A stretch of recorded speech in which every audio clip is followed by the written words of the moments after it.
pakai peci biar sama. Baik, bismillahirrahmanirrahim. Assalamualaikum warahmatullahi wabarakatuh. Waalaikumsalam warahmatullahi wabarakatuh. Alhamdulillahirabbil alamin wa bihi nasta'in ala umuri dunya waddin. Wassalatu wassalamu ala asyrofil anbiya'i wal mursalin wa ala alihi wasihbihi ajmain. Amma ba'd.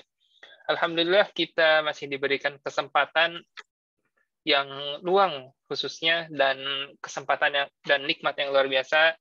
Kita masih bisa menghirup udara segar, atau setidaknya kita masih bisa mendengarkan dan menempatkan diri kita di majelis ilmu ini yang semoga insya Allah akan menambah keberkahan kita khususnya di bulan Ramadan ini. Amin, amin, amin, ya rabbal alamin. Amin. Selanjutnya salawat bersalam ada kita senantiasa curah limpahkan kepada junjungan kita Nabi besar Muhammad sallallahu alaihi wasallam. Sallallahu alaihi Allahumma salli ala sayyidina Muhammad. Semoga kita termasuk orang-orang yang mendapatkan syafaat beliau di hari akhir nanti. Amin. Amin. Dan beliau juga lah yang telah diamanatkan Allah, diturunkan oleh Allah kepada Nabi Muhammad. Itu salah satu tema besar yang akan kita bahas pada hari ini. Dan salah satu mukjizat terbesar yang keotentikannya selalu terjaga bakatnya sama saya ini, yaitu Al-Quranul Karim. Alhamdulillah, telah bersama kita Ustadz Ahmad Syakir dari Dompet Duafa, tim Dompet Duafa, benar saja? Ya, ya, benar. Alhamdulillah. Yep. Dan sini udah ada beberapa audiens yang sekiranya kurang lebih ini isinya mahasiswa, Ustaz. Masya Atau Allah. mungkin udah ada yang lulus juga mungkin ya. Dan semoga jumlahnya akan bisa terus bertambah. Dan Amin. jika pun tidak bertambah signifikan, semoga jumlah hadir ini dapat menyerap ilmu dengan kualitas yang luar biasa gitu ya, karena bisa lebih intens gitu deh. Baik, izinkan saya untuk pertama memperkenalkan diri. Nama saya Ahmad Fadila. Saya akan menjadi MC mungkin sekaligus moderator pada hari ini, mahasiswa master di University of Tsukuba. Dan selanjutnya adalah kita buka dengan Bapak basmalah. Bismillahirrahmanirrahim. Bismillahirrahmanirrahim.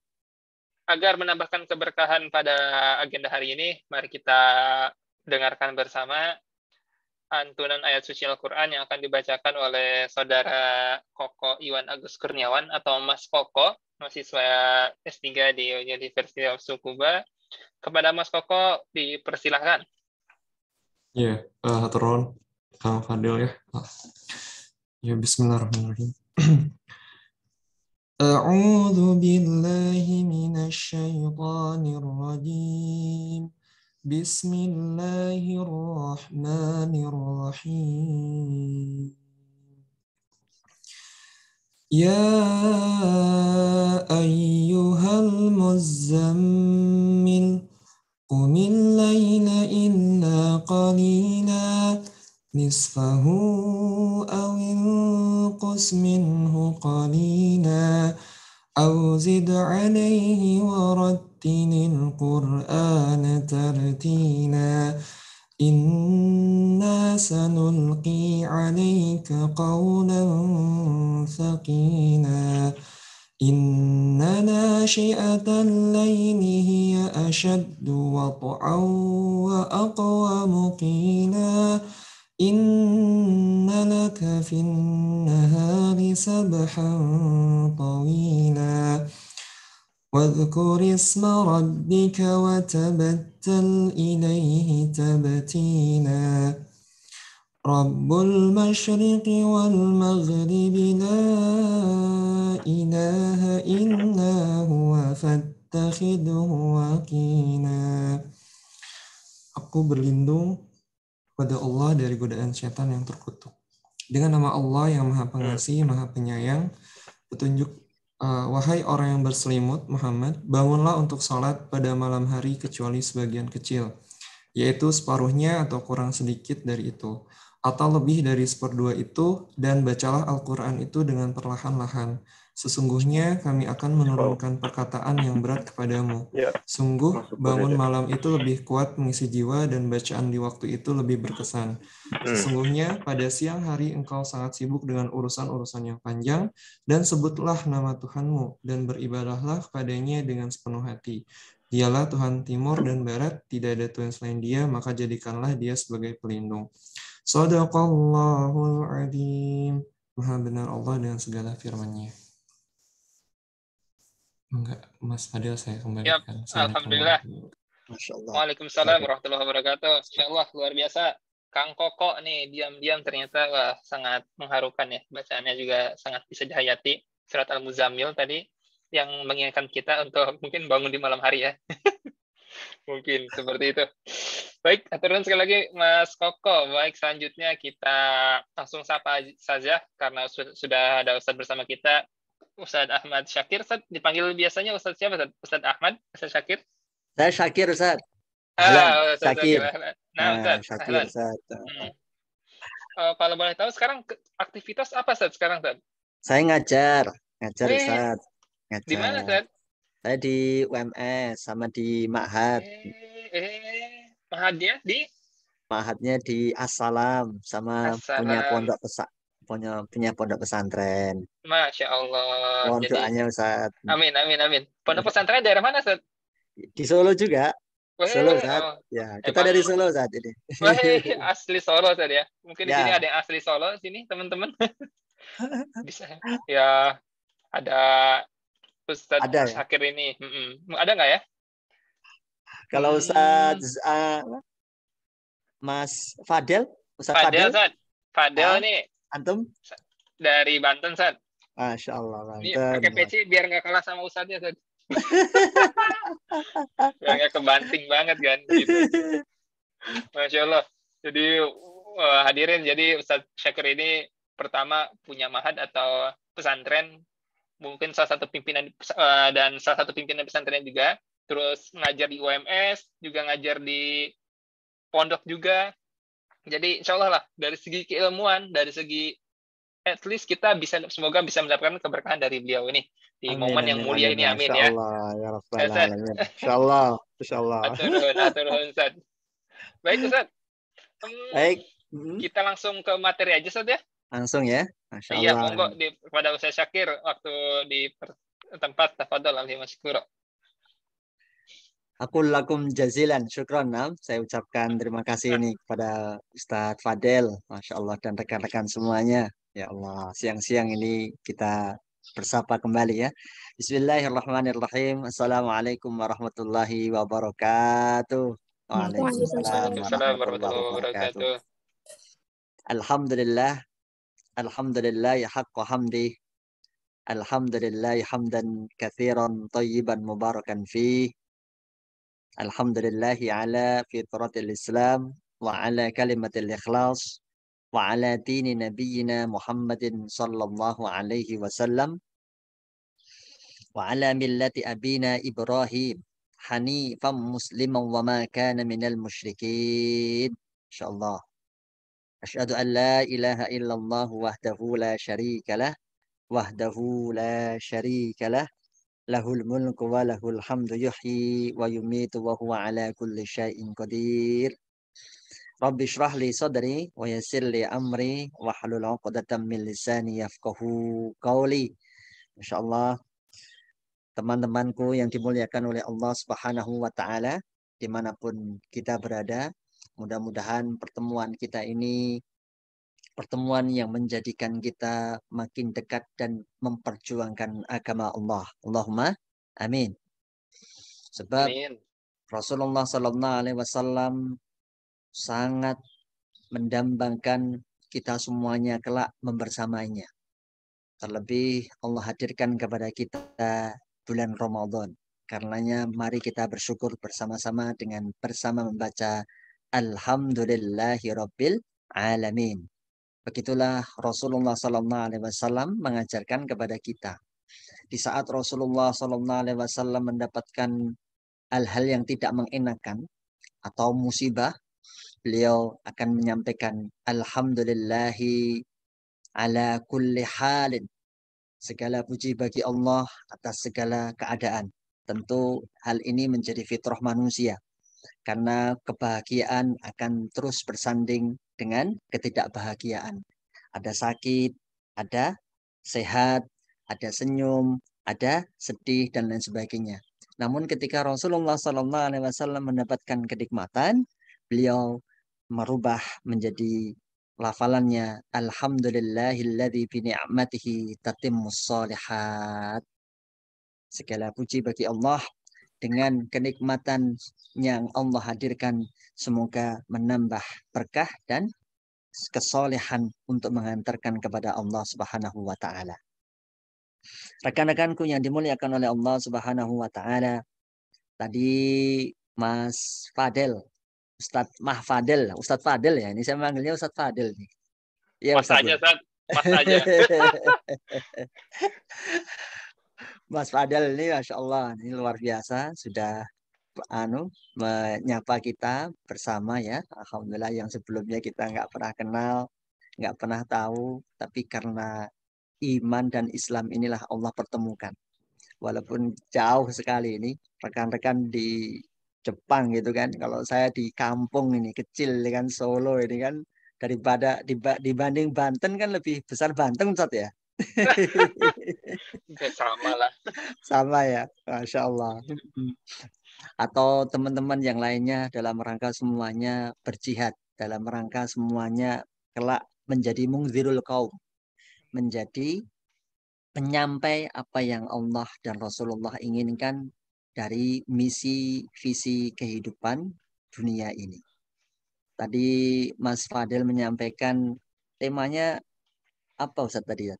Oh, Bersama Al-Quran gitu ya? Iya, berteman dengan Allah. Al-Quran, Ustaz, insya Allah. Allah. Ini kayaknya Mas Koko ini yang harusnya ini. Bacaannya fasih. Emang Ustaz, luar biasa tuh dia. Suaranya, lagamnya udah bagus tadi. Luar biasa. Allah. Nanti tinggal Bayati dan Nahawan dan sebagainya itu kan. Bayati. Masya Allah. Baik. Saya mengutip kalimat Sayyid Qutb rahimahullah yang memaparkan bahwasanya al-hayatu fi dhilalil Qur'an ni'matun. Ni'matun la ya'rifuha illa man dhaqaha, ni'matun tarfa'uhul umur wa tubarikuhu wa tuzakkih. Jadi Sayyid Qutb ini ulama besar ya. Beliau punyai buku dalam muqaddimah tafsirnya itu menegaskan bahwasannya hidup di bawah naungan Al-Quran itu sebuah kenikmatan yang lezat sekali. La ya'rifuha illa man dzaqaha. Jadi kenikmatan yang dinikmati seseorang di bawah naungan Al-Quran tadi tidak akan dinikmati kecuali orang-orang yang merasakan, kecuali orang-orang yang betul-betul mendekat. Inilah diantara keajaiban dan kemukjizatan Al-Quran. Karena dengan kita mendekat Al-Quran atau menjadikan Al-Quran sebagai prototipe atau public figure kita atau jalan hidup kita yang terus kita pegangi, akan mendatangkan tarfa'ul umur, akan memberkahi umur kita, wa tubarikuhu wa tuzakkihi, bahkan meninggikan derajat orang yang membersamai Al-Quran terus, serta membuat hidup kita akan menjadi sangat produktif. Masya Allah. Jadi ada 3 komponen yang Sayyid Qutb menjelaskan orang yang selalu membersamai Al-Quran itu hidupnya diberkahi. Karena ia membersamai Allah. Menjadi ahlullah wa khassatuh. Menjadi hambanya Allah sekaligus menjadi keluarganya Allah yang itu pilihan Allah. Inna nahnu nazzalna dzikra wa inna lahu lahafidun. Kita menurunkan atau Allah mengatakan kami menurunkan Al-Quran itu dan kamilah yang akan menjaganya. Dengan cara-cara apa Allah menjaganya? Itu dengan cara-caranya Allah sendiri. Di antaranya Allah kirimkan Mas Koko ya Allah yang suaranya tadi bagus. Mudah-mudahan nanti Mas Fadel dan teman-teman semuanya di sini bisa mendekat lebih dan menghafal Al-Quran. Syukur-syukur 30 juz. Allahumma amin. Ini harapan kita. Sebab kita sama-sama mengetahui di saat Al-Quran ini diturunkan di kota mana Mas? Diturunkan Al-Quran itu Mas? Mas Alba atau Mbak Alba ini? Halo? Oh sibuk. Mas Alba itu. Mas Alba ya, Mas Alba ya, Mas Alba. Mas Fadel, Al-Quran diturunkan di mana Mas? Berangsur-angsur Pak. Ada Ya, yang di betul. Madinah sama ada yang di Mekah. Berangsur-angsur. Ada yang di Mekah, ada yang di Madinah. Madinah. Betul, betul. Jadi diturunkannya Al-Quran ke tempat Mekah dan Madinah mempunyai makna yang harus kita maknai. Jadi di tengah-tengah kehidupan jahiliyah mereka. Jadi kaum jahiliyah, orang yang sangat tidak mengenal akan tata kehidupan yang sepadan, yang apa namanya ya, yang bijak, yang tepat sebagai manusia yang pada umumnya untuk mendapatkan kenikmatan tidak ada di kota Mekah. Karena apa? Di situ berkumpul orang-orang dengan segala kejahatannya. Maka disebut jahiliyah. Jadi kalau kita belajar dalam ilmu bahasa Arab itu jadi ketika ditambah alif lam al jahiliyah gitu ya, atau jahiliyah gitu, itu akan menunjukkan sifat perangai yang sangat lekat dengan pribadi, dengan keadaan objek tertentu. Jadi dengan menambahkan ya dan tak di akhir itu menunjukkan sebuah pendetailan bahwasanya sangat-sangat terjadi sekali di daerah Mekah itu tidak ada yang bisa dijadikan rujukan. Karena di situ ada begal, ada pemabuk, bahkan punya anak perempuan saja malu mereka. Punya anak perempuan malu, mengubur hidup-hidup. Bahkan sebelum lahir mereka menggugurkan. Mereka sangat dekat dengan tatoyur, burung-burung, perburungan-perburungan. Jadi kalau Mas Fadil ini siang-siang mendapatkan kamarnya ada kupu-kupu, berarti ada keindahan nanti malam. Dapat rezeki. Itu kata orang Mekah begitu, Mas. Dulu ya, Ustaz. Atau Mas Koko ini, Masya Allah, nanti dapat kejatuhan daun mungkin ya, jalan kaki itu kejatuhan daun mungkin ya, Mas Koko. Di Jepang ada daun yang jatuh nggak, Mas Koko, kira-kira?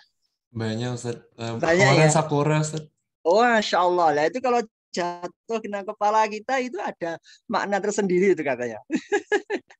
Maknanya apa? Nah, itu yang dimaknai yang tidak tepat menurut Islam, menurut agama kita sebagai manusia yang dilahirkan sebagai penghambaan mutlak kepada Allah Subhanahu wa taala. Jadi mereka sangat dekat dengan kehidupan yang nggak tepat. Karenanya Allah memilih kota Mekah ini karena sebagai barometer apapun yang diturunkan Allah, yaitu berupa Al-Quran sebagai mukjizatnya Rasulullah SAW, akan mendatangkan spektakuler, akan menjadikan mercusuar, akan menjadikan keagungan. Jadi kalau seseorang membawa Al-Quran, dia akan dimuliakan oleh Allah. Dia akan dimuliakan oleh umat. Nah, kalau suatu daerah seperti Mekah dan Madinah, itu dulu Madinah juga bukan Madinah. Namanya Madinah itu awalnya adalah Yasrib.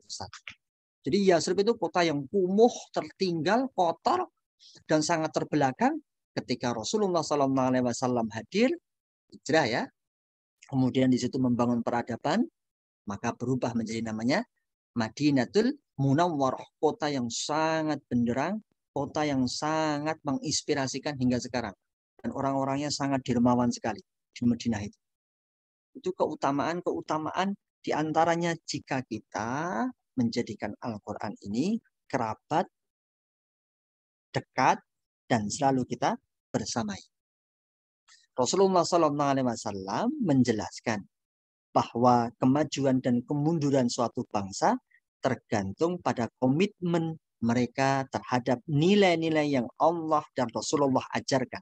Beliau bersabda, Innallaha yarfa'u bihadzal kitabi aqwaman wa yad'u bihi akharin.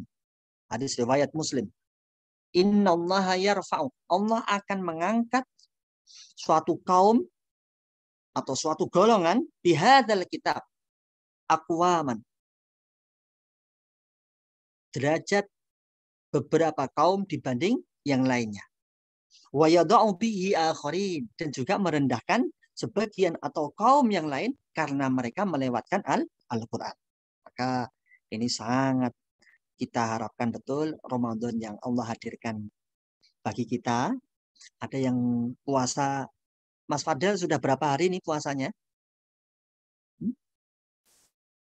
Halo, Mbak Zulfa, sudah berapa hari nih puasanya ini? Udah Ya, Ikhwan Ustaz. 15 kayaknya, Ustaz. Sudah 15 hari ya? Masya Allah. Terus, kalau di sana puasa mulai Sabtu atau Ahad, Ustaz? Hari Ahad. Ahad nih, Masya Allah. Serem Pak, satu teman-teman sepakat dari Ahad semua gitu ya. Ada, kalau di suku Baset kayak ada pengurus masjid besarnya gitu, Ustaz. Jadi diinfokan, oh ya udah kita mulai. Terus kita ngikut se-Jepang kalau nggak salah gitu, Ustaz. Oh, Masya Allah. Baik, ada yang sudah 15 hari, ada yang sudah 16 hari, begitu ya. Mudah-mudahan semuanya tetap mendapatkan keberkahan Al-Quran melalui Ramadan.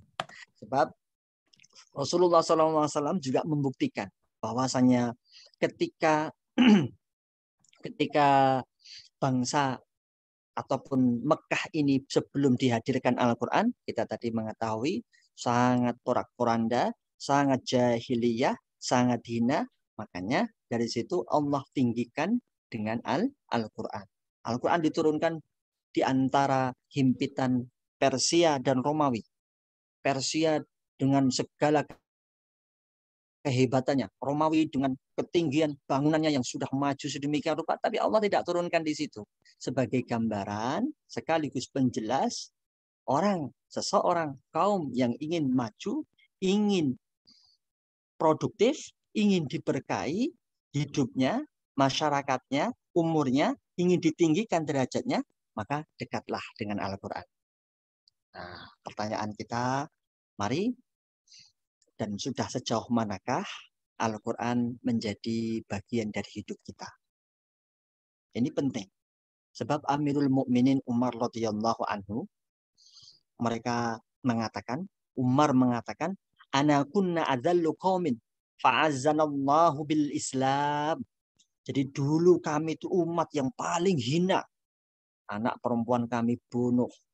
Kami gonta-ganti pasangan. Mabuk, penjudi, ataupun begal, rampok. Semuanya kejahatan itu ada. Jadi sangat umat yang dihinakan. Karena jauh dari Al-Quran. Maka fa'azzanallahu bil Islam. Allah memuliakan kami ini dengan datangnya Islam. Dengan datangnya Quran. Fahman natlubul aizu bi ghairi ma'azzanallahu bihi adzallanallahu bihi. Maka ketika kita mencari jalan selain Al-Quran, selain Islam, pasti Allah akan menghinakan kita. Inilah yang terjadi di bangsa kita ini. Kenapa kok negara kita ini selalu menjadi negara ketiga terus? Apa karena tidak ada kualitas dalam memahami Quran? Itu kembali kepada pertanyaannya ke masing-masing kita semuanya. Rasulullah SAW juga meneguhkan kepada umatnya, fastamsik billadzi uhiya ilaika innaka ala siratim mustaqim. Mari sama-sama kita semuanya fastamsik. Berpegang teguhlah. Kita pegang erat-erat teguh diri kita, jiwa kita, niat kita untuk betul-betul Al-Quran khususnya dan Islam menjadi pegangan kita. Sebab ini yang diwahyukan kepada Nabi Muhammad SAW. Jadi Nabi Muhammad sebagai Nabi yang paling sempurna, paling dibangga-banggakan, didoakan oleh para nabi-nabi sebelumnya. Namanya tercantum di kitab-kitab sebelum Al-Quran. Bahkan juga Al-Quran menyebutnya, innama ismuhu Ahmad. Ahmad atau Muhammad sama. Ini merupakan hal yang sangat menjadi kesyukuran kita. Maka Rasulullah SAW menegaskan tadi dalam syairnya Amirul Mukminin, ana kunna adzallu qaumin. Kami ini umat yang sangat hina, sangat rendah, dan kami dimuliakan dengan Islam. Nanti kita bisa temui bahwasanya ketika di negara minoritas Muslim kan sangat terasa ya Mas ya, sangat terasa sekali. Apalagi mungkin di sana musim gugur Ustaz ya, atau musim semi tadi. Ustaz Fadel.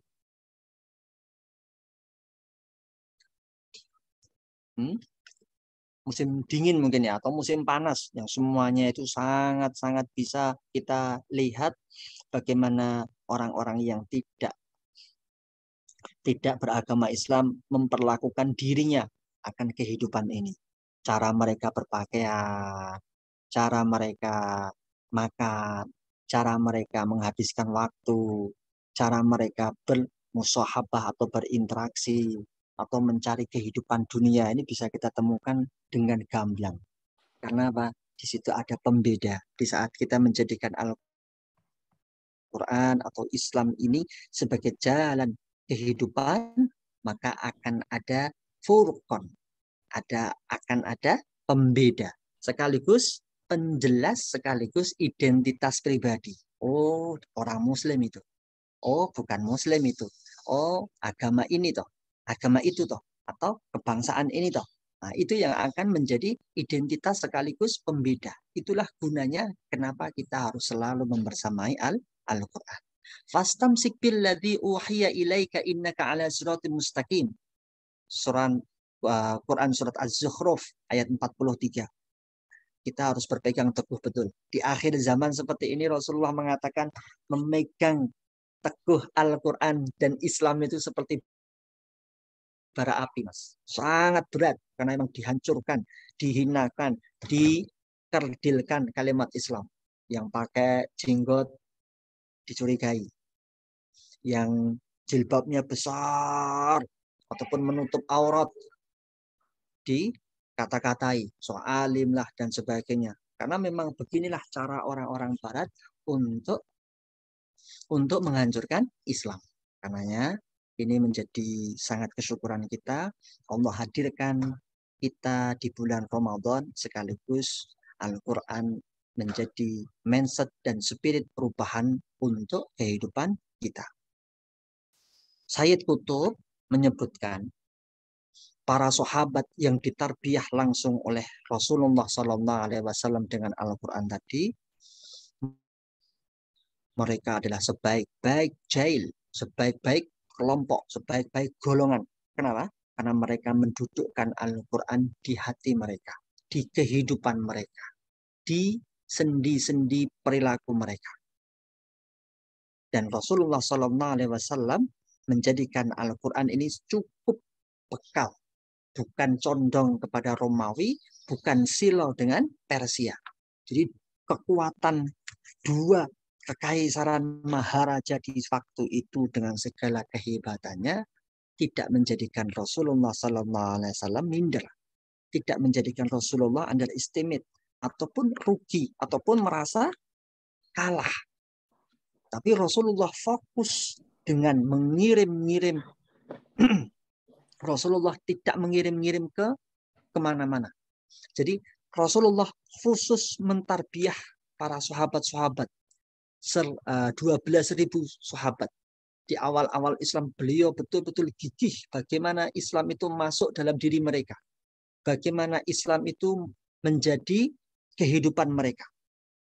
Ini yang menjadi penting sekali bagi kita.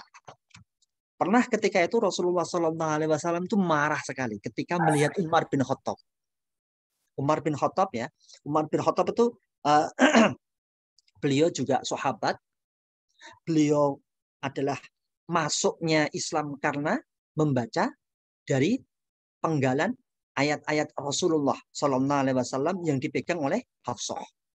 Nah, ketika itu Rasulullah SAW itu marah sekali ketika melihat Umar bin Khattab membawa lembaran kertas berisi ayat-ayat Taurat.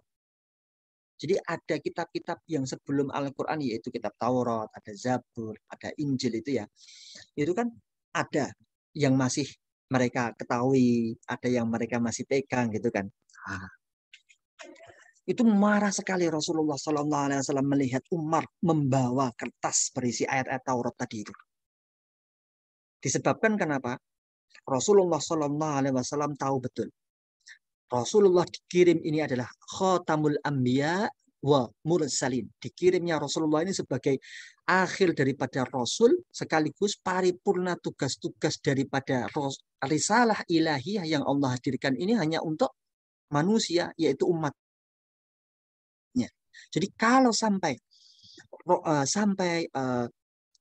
Rasulullah memarahi Umar, sudah sangat detail sekali. Demi Allah, walladzi nafsu Muhammadin biyadihi. Sampai Rasulullah mengatakan demikian. Walladzi nafsu Muhammadin biyadihi. Demi Allah. Demi Allah. Kata Nabi Muhammad. Seandainya engkau hidup dan mengikuti Musa atau Taurat menjadi peganganmu, tentu kalian akan tersesat. Lau kana Musa baina adhharikum. Jadi seandainya Musa itu hidup di antara kalian dan kamu menjadikan Musa itu sebagai panutan, sebagai imam, sebagai rujukan. Summat ba'uhu wa taraktumuni. Lalu kamu meninggalkan aku. Kamu tidak ikut dengan aku. Kamu tidak menjadikan aku ini barometernya, rujukannya. Bukan berarti di situ ada rebutan pengikut, bukan. Artinya memang Rasulullah SAW diutus ini ada sisa-sisa Taurat yang masih ada di saat itu. Kitab-kitabnya masih ada. Karenanya ketika itu Rasulullah sangat marah ketika Umar membawa kitab Taurat. Karena apa? Ini merupakan detailnya Rasulullah, pentingnya untuk mengikuti ajaran apa yang ada dalam Al-Quran. Rekan-rekanku yang dimuliakan oleh Allah Subhanahu wa Ta'ala. Oh ya. Nah, Masya Allah. Mohon maaf ini, saya di Japri ini. Suruh menampilkan wajahnya. Insya Allah. Insya Allah mirip dengan Ustadz Fadil, insya Allah ini ya. Insya Allah. Tadi saya mau menyalakan, takut lah antum nggak nyalakan, saya juga ikut-ikut nggak nyalakan. Jadi saya ikut-ikut antum. Saya di Japri ini sama Mas Fadil, ya udah saya langsung tunjukkan ini. Mohon maaf nih ya. Lanjut Ustaz. Jadi begitu pentingnya kita selaku umat akhir zaman ini, sekaligus umatnya Nabi Muhammad SAW, untuk kembali berpegang teguh, fastamsik billadzi uhiya ilaika innaka ala siratal mustaqim. Dan ini yang akan menjadikan kita itu ada pada jalan yang mustaqim, lurus. Lurus di sini bukan berarti terus kita nggak ke Jepang, Ustaz. Hanya di Banten terus juga tidak, ya kan? Dimanapun kita berada, mudah-mudahan Allah senantiasa ihdinas siratal mustaqim. Siratal ladzina an'amta. Jalan yang an'amta. Jalan yang senantiasa dinikmati oleh Allah. Diberikan nikmat oleh Allah. An'amta alaihim ghairil maghdub. Bukan yang mendapat laknat, apalagi murkanya Allah. Waladhdallin, dan juga bukan yang sesat. Jadi penekanan Rasulullah SAW sampai disampaikan kepada Umar, walladzi nafsu Muhammadin biyadihi. Seandainya demi Allah, wahai Umar, kamu nih hidup bersama Musa di tengah kalian, lalu kamu mengikutinya, maka kamu akan sesat. Jadi Rasulullah mengatakan akan sesat. Bukan berarti kita tidak percaya dengan kitab Taurat, bukan, atau Injil atau Zabur, tidak. Tapi dengan kita mengimani Al-Quran, menjadi kawan Al-Quran yang selalu berusaha terus membaca, habis itu kemudian mentadabburi, kemudian syukur-syukur kita itu tahfidz. Karena dalam tahfidz itu tidak akan mungkin dia itu bisa hafal kalau membaca sekali. Rasulullah aja ma'ana biqori, ikra ya Muhammad. Perintah membaca saja diulang sampai saya tidak bisa baca, saya tidak bisa baca. Itu sebagai penegasan Rasulullah itu ummi. Rasulullah tidak punya kemampuan dalam hal sekolah. Mungkin rekan-rekan di sini ada yang S3, Masya Allah, ada yang sudah profesor dan sebagainya, kiprahnya dalam ranah tulisan-tulisan. Tapi di situ Rasulullah ditegaskan ummi. Inilah di antara cara kita agar kita nanti kelak bisa tahfidz, yaitu menghafal, sekaligus mengamalkan, dan sekaligus menjadi munzirul qaum, penyampai inspirasi umat, pembeda sekaligus ciri khas kita dalam beragama, yaitu Islam. Astamsik billadzi uhiya ilaika innaka ala siratim mustaqim. Innallaha yarfa'ul qaum bihadzal kitab wa yadha'u bihi akharin. Dan Allah merendahkan kaum ataupun seseorang juga disebabkan karena meninggalkan kitab Al-Quran. Ini lanjut Ustaz Fadel. Masya Allah. Masya Allah. Lanjut, Ustaz. Ya, Ustaz. Ini sudah mulai azan nih. Kalau di Solo udah mulai azan, Ustaz. 11.41 ini. Oh, mau sholat dulu, Ustaz? Atau gimana? Ya, masih azan, Ustaz. Sudah ada yang azan. Tadi saya udah meminta untuk tolong nanti yang azan diazanin gitu. Nanti tinggal waktu sholat kita tinggal sholat. Itu tadi poin yang pertama adalah kita betul-betul harus menjadikan Al-Quran ini penting dalam hidup kita. Karena apa? Karena kalau Quran tidak menjadi cukup bagi kita, terus rahmat besar yang Allah akan hadirkan ini untuk siapa? Kemuliaan yang Allah ingin berikan kepada hambanya sebagai kasih sayangnya Allah ini diberikan kepada siapa? Tadi kita sebutkan Mekah saja dengan Mekah yang diawali dari sebuah negara yang sangat keterbelakangan, daerah yang sangat termenjengkelkan, sangat hina kemudian maju. Begitu pula dengan kaum-kaum ataupun peristiwa-peristiwa yang lain seperti malam Lailatul Qadar. Malam Lailatul Qadar itu juga mulia karena malam itu ada Lailatul Qadarnya, ada qadarnya. Hari juga demikian, diturunkan hari Jumat, maka hari Jumat menjadi mulia, Sayyidul Ayyam. Kan gitu.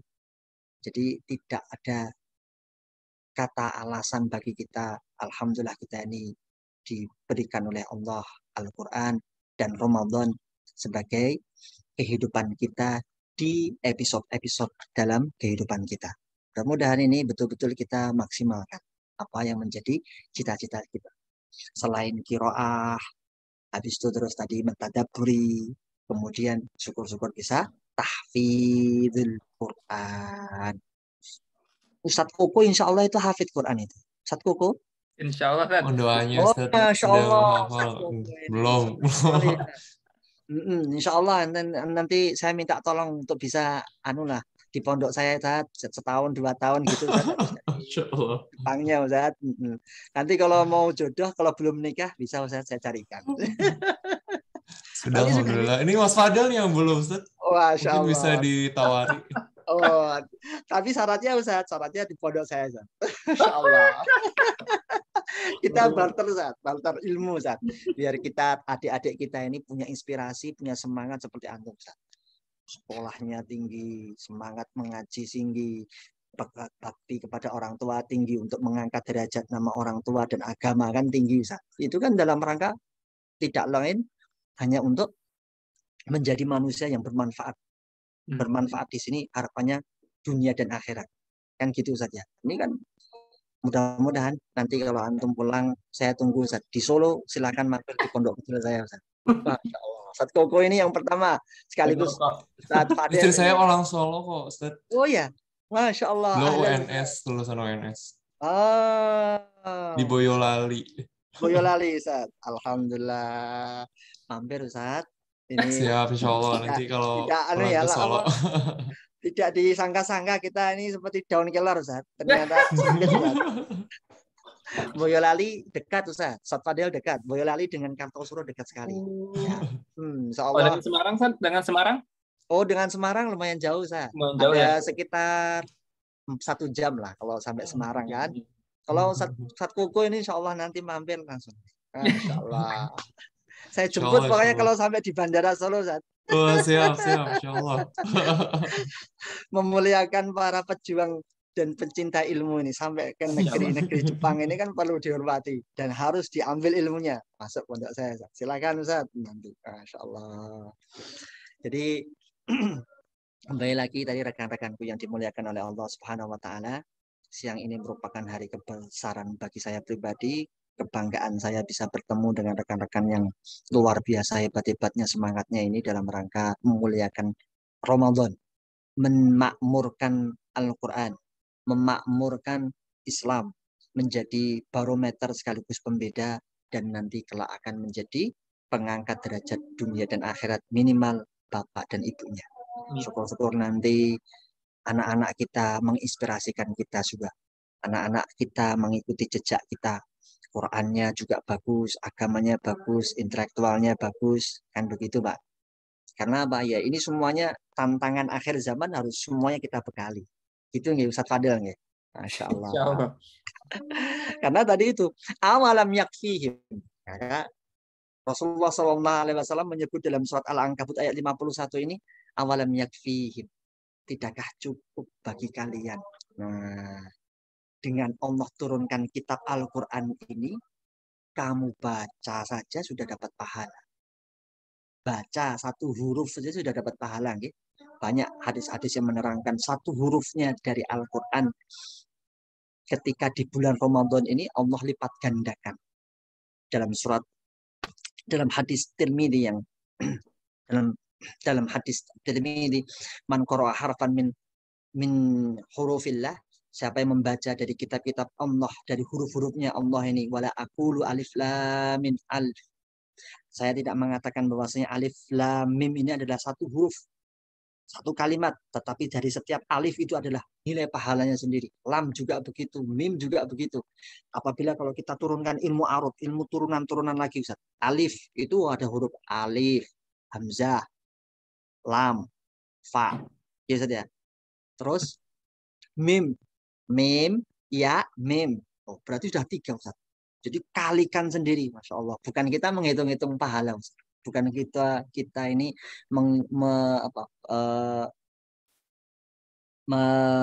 merasionalkan pahala, bukan begitu. Tapi caranya Allah berbeda. Karena Rasulullah SAW menyebutkan dalam hadisnya, asomu li. Puasa itu untukku, kata Rasulullah. Yang disebutkan begitu, bahwasanya dalam hadis qudsinya, Allah menyebutkan asomuli, puasa itu untukku dan akulah yang akan memberikan pahala. Nah, itu Allah yang mentafsirkan bagaimana puasa itu untukku, termasuk pahala tadi bukan berarti terus 10 itu 10, habis itu kemudian 20, 30, tidak begitu, Ustaz. Nah, itu caranya Allah, yudha'ifu man yasha, Allah akan melipat gandakan sesuai kehendaknya. Awalam yakfihim anna anzalna 'alaikal kitaba yutla 'alaihim inna fi dzalika ladzikra liqaumi yu'minun. Nah, kita orang-orang beriman, alhamdulillah, mari kita cukupkan dan kita baca, kita tadabburi, syukur-syukur tahfidz agar kita betul-betul mendapatkan rahmat dan menjadi hamba yang spesial, Ustaz. Begitu, Ustaz. Allahumma amin. Insyaallah. Ini masjid saya komat. Masjid saya komat. Boleh saya sholat dulu atau lanjut atau gimana, Ustaz? Boleh, Ustaz. Kayaknya Ustaz sholat aja dulu, nggak apa-apa, Ustaz. Kalau di sana jam berapa, Ustaz? Ini udah zuhur, Ustaz. Udah jam 2 lah, 2 kurang. Oh, jam 2 kurang. Oh, waktunya dulu di sana juga ya? Udah ya, udah. Dari tadi Ustaz udah lewat. Masya Allah ya. Alhamdulillah. Atau mau lanjut, Ustaz? Kalau lanjut sampai jam 13 katanya ini. Sampai jam 13, Ustaz, keberatan nggak, Ustaz? Enggak, Ustaz. Lanjut enggak apa-apa. Sholatnya gimana berarti? Jamak takhir antum ini. Udah, Musafir. Udah. Udah duluan tadi. Iya. Ya. Baik. Nanti tak suruh tolib anak didik ya. Ini kebetulan hari terakhir, Ustaz, pondok kami. Mulai tadi malam sudah perpulangan ya, ada masih beberapa santri yang masih packing barang, Ustaz lah. Packing lah. Mungkin pulangnya liburan saja. Iya, liburan perpulangan, Ustaz. Ya, ada yang pondok yang putri itu malah kita akhirkan besok, Ustaz, baru pulang mereka. Hari ini putra. Mohon doanya ini. Jadi Amin, ada yang masih ada yang bisa jadi imam dulu, Ustaz. Saya tak siap. Masya Allah, ini keberkahan, Ustaz. Betul, ketika saya pulang dari sekolah seperti antum juga itu, saya berpikir langkah konkret saya untuk mendekatkan diri sekaligus bermanfaat umat sebanyak dan seluas mungkin ini bagi saya pribadi adalah saya ingin membangun pesantren. Saya merintis pesantren. Dengan begitu saya ketemu dengan anak-anak yang soleh-solehah, kan begitu ya. Mereka membaca kalam-kalam Allah, doanya makbul. Selalu menghiasi dalam diri mereka akhlak-akhlak Al-Quran seperti yang Rasulullah SAW ajarkan. Ini kan kebahagiaan tersendiri, Masya Allah. Maka inilah yang menjadi semangat saya mengajak rekan-rekan yang pokoknya yang ada di depan saya ini minimal. Syukur-syukur nanti yang belum hadir disampaikan aja Ustaz. Silakan mampir pondok pesantren saya, syukur-syukur dibantu doanya Ustaz. Agar berkembang, agar menjadi kiblat untuk pendidikan, peradaban, keislaman sekaligus mengajak umat ini lebih baik di keadaan yang seperti ini Ustaz. Kembalinya ya Al-Quran. Karena Al-Quran ini syahrul Ramadan diturunkan. Syahrul Ramadan alladzi unzila fihil Quran hudan linnasi wa bayyinatin minal huda wal furqan. Jadi ayat ini tadi turun diawali dengan perintah puasa. Jadi kalau puasa sedikit banyak tadi kita singgung berupa membersihkan jiwa kita dan pikiran kita. Tapi kalau Al-Quran ini membersihkan nurani segala jiwa dan pikir kita untuk lebih kepada kebenaran, kebaikan.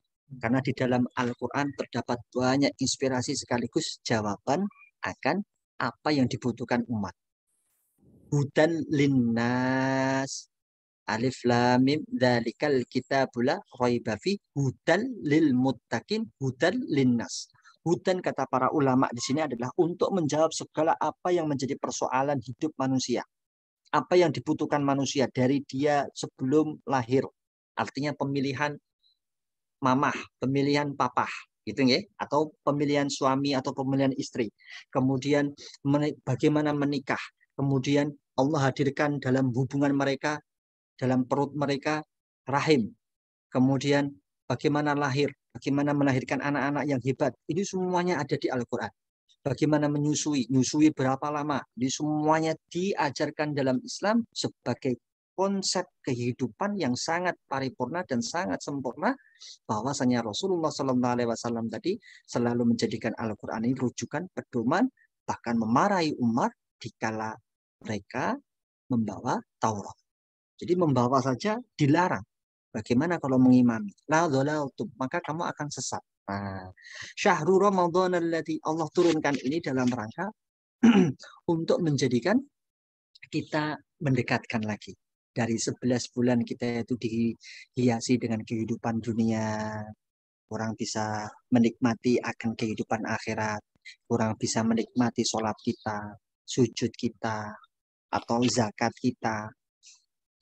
Di saat Ramadan ini Allah betul-betul ingin dijadikan prime time. Dan inilah waktu untuk kita menjadikan ini sebagai titik balik pengkristalan, pengoptimalan, sekaligus ukuran untuk kehidupan 11 bulan ke depan.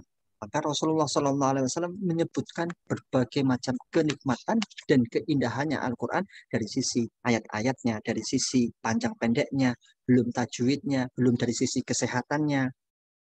Kalau Mas Fadil kuliahnya apa ini? Jurusan material, Ustaz. Iya, Julian. Material. Oh. Kalau Mas Kuku, jurusannya? Pertanian, Ustaz. Oh, pertanian, Masya Allah. Itu semuanya ada di Al-Quran, Ustaz. Bagaimana menanam dan kapan menanamnya. Masya Allah. Terus bagaimana cara menghasilkan hasil yang terbaik. Kalau nggak menghasilkan hasil yang terbaik, bagaimana? Nah, Masya Allah. Mas ini handal, Insya Allah. Karena akan menjadi kekuatan tangan Indonesia, Ustaz. Indonesia sekarang semuanya serba impor nantinya. Masya Allah. Semoga bisa jadi Nabi Yusuf, Ustaz, nanti. Amin. Nabi Yusuf ini yang akan mengentaskan, kan? Yang akan menjadikan lembu-lembu gemuk. Betul, lembunya gemuk. Indonesia ini gemuk, Ustaz. Menjadi cengkraman, irinan. Yang semua iri, semua pengen mencaplok Indonesia, kan? Masya Allah. Kita sedekahkanlah semuanya nih. Ramadan kita sedekahkan. Kita ikhlaskan semuanya. Udah, biarkan. Mau diambil freeport-nya insya Allah kita ikhlasin. Enggak ya. Nah, saking baiknya kita. Artinya kembali tadi bahwasanya Al-Quran ini syahrul Ramadan alladzi unzila fihil Quran. Allah turunkan pada bulan Ramadan. Dalam rangka apa? Ya kita tadi menyupport diri kita, menyempat-nyempatkan lah. Kalau kita ini masih sibuk sekali dengan dunia, terus kapan lagi? Kapan lagi ya? Kapan lagi kita akan tilawah? Imam Malik, seorang ulama sufi yang waktunya dihabiskan mengajari hadis. Jadi beliau itu muhaddis. Termasuk juga dengan Ibnu Hanifah, Syafi'i. Tapi ketika Ramadan mereka memberhentikan kajian-kajian hadisnya. Mereka lebih menjadikan Al-Quran sebagai teman mereka. Mereka lelah-lelah membaca Al-Quran untuk bisa menghatamkan. Minimal salam satu hari, syukur satu hari, 1 juz. Syukur satu hari bisa bertambah 2 juz. Kalau tidak bisa, setengah juz. Dipaksa lagi, terus dipaksa lagi. Karena begitu keutamaan di saat kita membaca saja sudah banyak keutamaan. Minimal kesehatan, jantung lebih sehat, mata lebih padang. Karena melihat tulisan di siang hari, tulisan Arab itu kan nggak mudah gitu, Ustaz Fadil. Masya Allah. Apalagi musimnya semi kan, Masya Allah.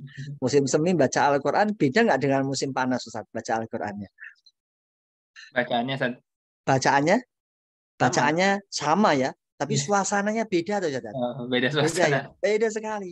Apalagi ini Ramadan, maka harus kita sempat-sempatkan, kita paksakan pokoknya Bismillah. Bismillah, niat minta sama Allah menjadikan puasa ini terbaik sekaligus dengan hatam-hatam Al-Quran sekaligus tadabbur. Qatadah, Ibnu Syakir atau Mujahid itu seorang tabi'in. Mereka generasi-generasi yang setelah Khulafaur Rasyidin. Mereka sangat getol sekali bagaimana mereka menghabiskan Ramadan mereka dengan Al-Quran. Bahkan namanya Mujahid tadi, Ustaz. Mujahid itu seorang tabi'in ulama. Ulama tafsir dia itu, Ustaz. Dia itu menghatamkan Al-Quran dari maghrib sampai isya. Jadi isyanya diakhirkan. Seperempat jam, 4 waktu, atau seperempat jam ketika sebelum subuh. Jadi kira-kira jam berapa kalau seperempat jam sebelum seperempat waktu lah, seperempat malam sebelum subuh. Kira-kira ya jam-jam 3 mungkin saja, jam 3 mungkin sholat isyanya. Jadi dari habis maghrib tetap Bismillah karena sudah sering mengaji dan ditambah lagi Ramadan, maka mengencangkan semangatnya untuk membaca Al-Quran sampai sholat isya hatam. Masya Allah. Atau sekurang-kurangnya Rasulullah SAW meminta kita 3 hari. Dan bukan melarang, artinya mewanti-wanti. Karena kalau kita itu cepat-cepat membaca Al-Qur'annya, yuk tidak akan yatarasah fi dhihnina, tidak akan menjadikan Quran itu yatarasah itu adalah ini apa namanya kalau bahasa Indonesia itu berpengaruh, karena hanya sekedar bacaan. Jadi kalau kita simaan Al-Quran itu kan alif lam mim dari kan kita bela raiba fi hudal lil muttaqin alladzina yu'minuna. Itu kan bacanya cuma di bibir, Ustaz. Karena saking ngejar waktunya gitu saja. Hudal lil muttaqin alladzina yu'minuna bil ghaibi gimana sunnah min manasakna min yakuna. Nah, itu kan cepat saking cepatnya ya karena sudah lancar, terus ada simaan kan bagus saja. Tapi ya dari situ kan kurang makna cara kualitas kita memaknai Al-Quran yang akhirnya kurang. Nah, ini Rasulullah SAW juga mengajarkan setidaknya kurang-kurangnya ya 3 hari, jangan lebih dari itu, agar betul-betul bacaan Al-Quran yang kita baca tadi berkualitas. Berkualitas bisa memaknai. Bahkan para sahabat-sahabat atau tabi'in dalam satu ayat itu bisa dibaca berkali-kali, berulang-ulang, kemudian dimaknai, diresapi. Jadi, tapi yang menjadi barometer kita adalah Al-Quran Syahrul Ramadan, hatam adalah kebahagiaan kita, dan ini menjadi prioritas kita, sekaligus tanpa mengesampingkan makna dan esensi sekaligus kualitas bacaan dan tadabbur kita dalam membaca Al-Quran. Itu Ustaz. Ini saya potong boleh Ustaz? Ustaz Koko? Ustaz Fadel? Monggo, Ustaz. Saya sholat dulu boleh ini? Ini jam, Boleh, monggo, Ustaz. jam 12. Insya Allah nggak lama Ustaz. Saya sholatnya belum bisa seperti Nabi. Benar. Sholat saya masih kul huwallah al-falaq Ustaz.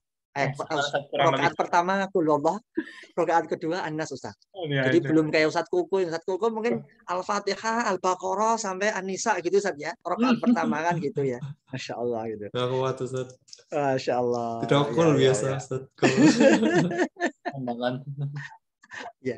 Saya sholat dulu boleh ini? Monggo, Ustaz, monggo. Nanti kita lanjut ya. Ini mohon maaf sebentar saja insya Allah. Saya sholat langsung loncat ke masjid saat ini. Untuk corona gimana Ustaz? Corona terkait corona dengan keadaan puasa peribadahan gimana Ustaz? Apa masih ada pelarangan ke masjid terus yang kayak di Indonesia mungkin Ustaz atau gimana? Secara umum gimana di sana? Kalau di suku Bas Ustaz, pelarangan ke masjid nggak ada Ustaz. Alhamdulillah rame-rame saja Ustaz kalau tarawih gitu. Oh, rame ya.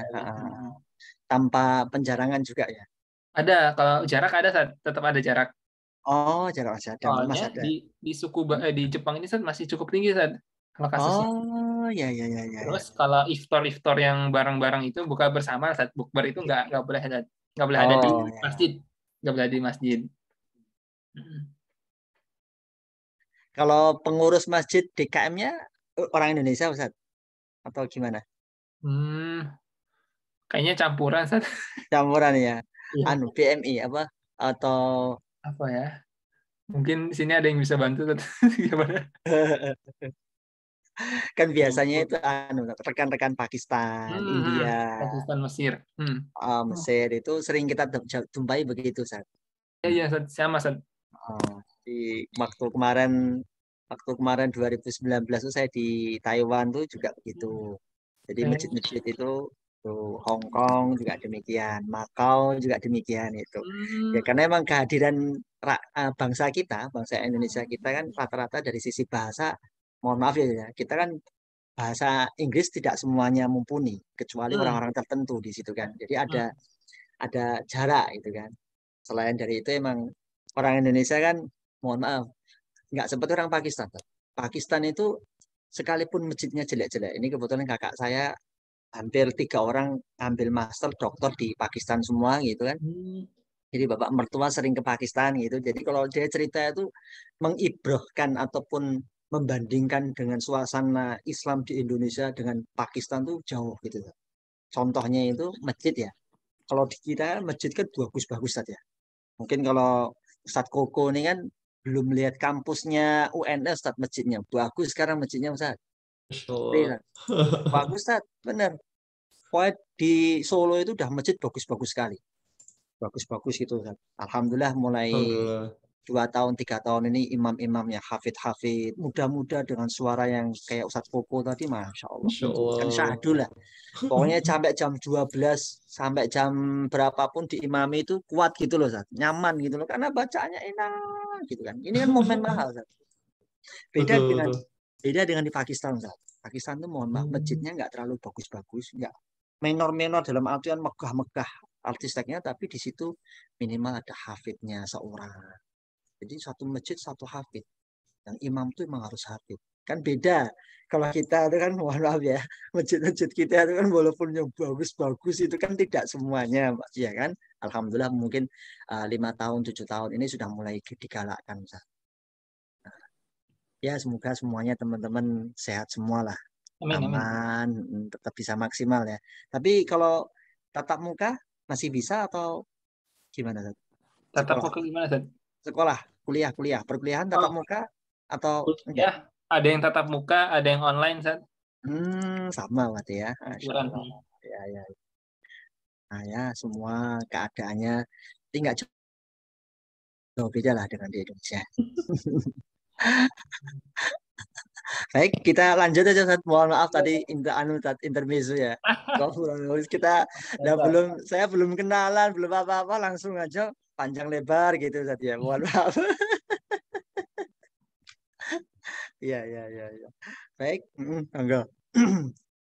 Baik, alhamdulillah sudah bersama lagi Ustadz Syakir. Tadi di sesi yang pertama dijelaskan tentang betapa dahsyatnya kehadiran Al-Quran, kehadiran Islam. Bahkan dulu yang Yastrib, yang Mekah itu yang notabene adalah kota yang sangat rural dan bisa dikatakan sangat tidak beradab, sekarang salah satu menjadi negara yang mungkin visitor pengunjungnya itu sangat banyak membludak. Bahkan orang tuh ingin datang ke Mekah Madinah itu ngantri teman ya saudara. Apalagi yang mau haji saudara. Ada yang antrian itu belasan 20 tahun mungkin ya saudara. Kecuali haji terus itu dengan biaya yang bisa lebih cepat. Itulah sedikit dampak nyata yang bisa kita lihat, dan bentuk lain dari Al-Quran ini yang dijanjikan insya Allah akan mengangkat suatu kaum, bagaimana komitmen kaum tersebut terhadap Al-Quran, dan banyak sekali tadi keutamaan-keutamaan Al-Quran yang dijelaskan oleh Ustadz pada sesi 1 tersebut. Ustadz, selanjutnya untuk sesi ini Ustadz, mau ada penyampaian lagi atau kita langsung diskusi aja Ustadz sama audiens? Monggo silakan, gimana? Monggo, gimana? Mau sesi, mau langsung atau mau saya lanjut? Monggo silakan. Oke, mungkin saya buka sesi tanya jawab dulu Ustadz ya.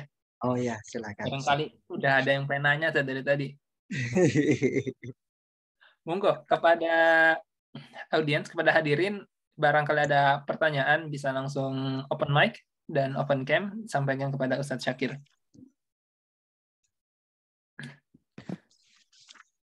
Assalamualaikum. Waalaikumsalam. Waalaikumsalam warahmatullahi wabarakatuh. Silakan. Bertanya tapi oke nggak apa-apa ya? Nggak apa-apa, Mbak. Silakan, Mbak.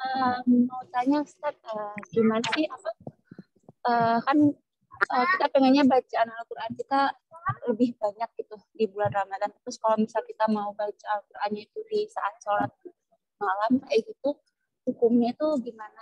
Kan karena kita sering gerak kalau misal kita baca Quran. Terus nanti kalau misal ketika kita taruh kadang halamannya itu nggak pas, jadi tadi udah nyampe mana gitu, terus buka-buka Al-Quran jadinya banyak gerak gitu di saat sholat gitu. Terus apakah membaca Al-Quran di saat sholat ini pernah dicontohkan waktu di zaman sahabat atau enggak gitu? Terima kasih.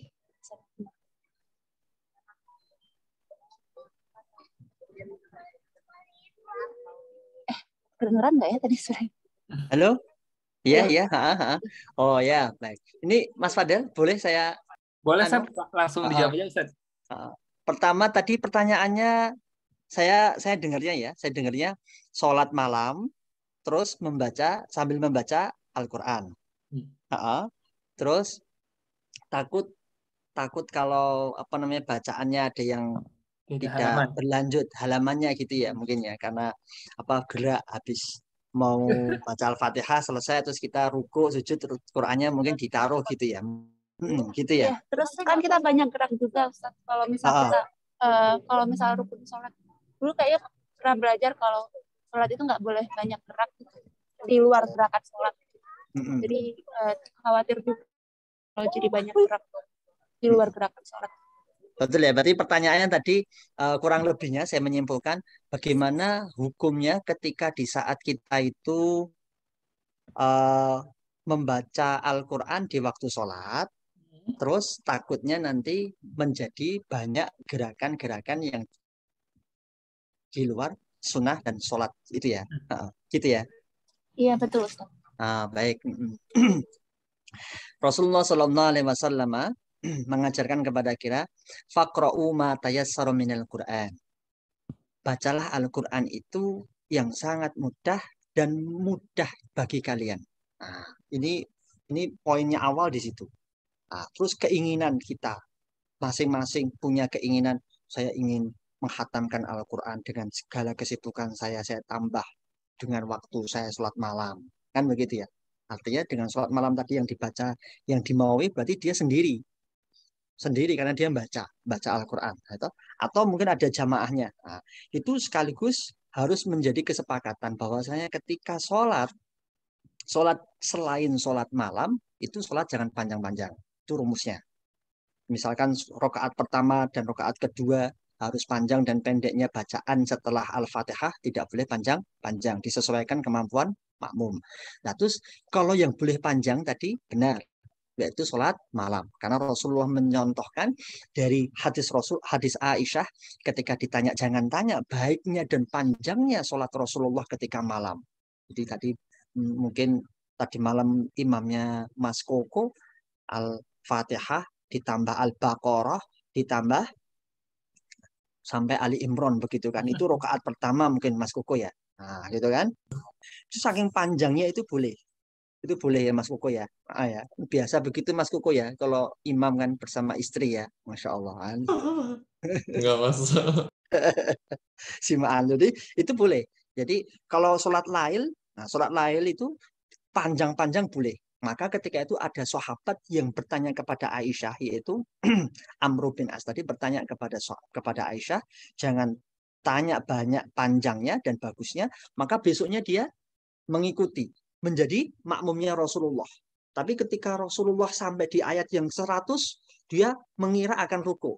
Ya kan? Habis itu ternyata tidak jadi ruku, tapi dilanjutkan lagi ayat yang 101 terus dan sebagainya sampai yang tadi saya contohkan sampai Ali Imran, bahkan dalam 2 rakaat sampai bisa Rasulullah juz 5. Artinya juz 1, 2, 3, 4, 5 saking panjangnya. Nah, terus hari kedua, hari berikutnya sahabat tadi tidak mengikuti, bukan karena saking panjangnya sholatnya, tapi karena hatinya ketika makmum kepada Rasulullah SAW yang diterangkan dalam hadis itu takut, mengira-ngira mau rukuk, mau sujud. Jadi duduk permasalahannya sudah jelas nggih. Nah, terus yang ketiga, kita sekarang Ramadan. Ustadz, Ramadan Ustadz, saya ingin menghatamkan, saya ingin mengejar karena nggak ada waktu kesempatan kecuali berlama-lama di waktu sholat. Dengan cara membaca mushaf di dalam sholat. Baik sholatnya itu berjamaah ataupun sendiri.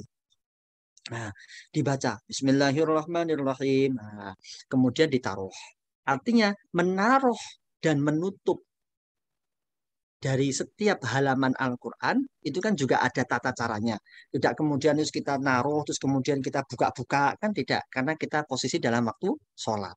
Karena memang benar yang disampaikan Mbak penanya tadi, bahwasanya Rasulullah SAW melarang kita melakukan kegiatan ataupun gerakan-gerakan di luar dari gerakan sholat yang banyak-banyak. Tapi kalau membaca Al-Quran tadi bagaimana?